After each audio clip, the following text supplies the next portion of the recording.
150 albums sold, among the most ever. And it's true that their music is a bridge between Ireland and America, between two friends. I can't think of anything he hadn't voted for with us. There may be something.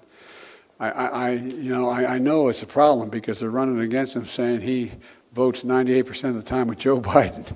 I wouldn't tell him that on the phone, but...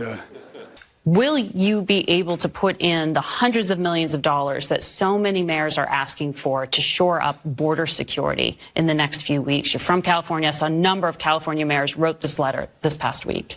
I'm not familiar with the letter. I'm a member of the Homeland Security Appropriations Committee, though. I can tell you these are conversations that we continue to have. We're so focused, some people are so focused on the southern border, and that's really not the issue. The issue of immigration is how do we make sure that companies and businesses have the opportunity to employ people. What's a way that the average House member, Democratic House member, is going to see a change between how Pelosi and Hoyer ran things versus how you and Hakeem Jeffries are going to run things?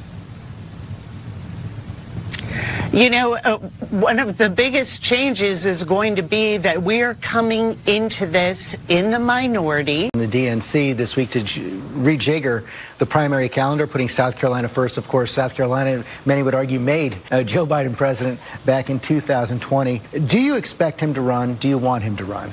I certainly expect him to run, and I absolutely look forward to strongly supporting him. We all know some folks in our lives who we don't wish them ill will.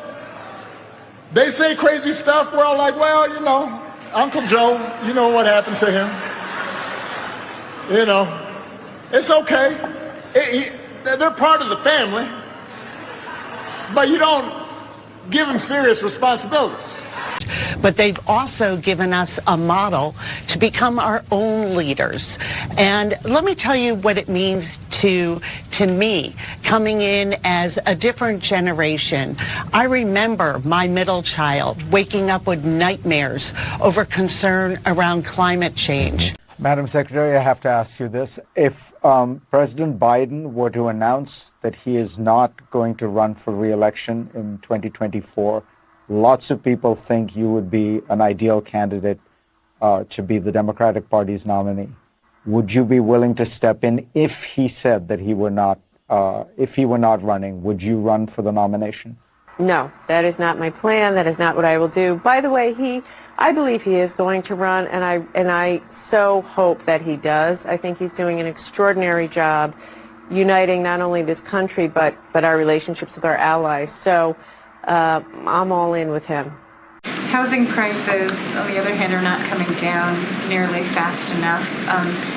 Given the split Congress, we've talked about some of the difficulty with the lame duck session. I mean, have you run out of options in terms of pressing down housing prices, and what can you do to help people there, especially if the student debt issue doesn't, go your way? Look, we are, as the president said, to your last statement about the student debt relief, his relief plan, he's optimistic. He's an optimistic person, and he's going to continue to fight for a plan that's going to help close to 40 million Americans across the country.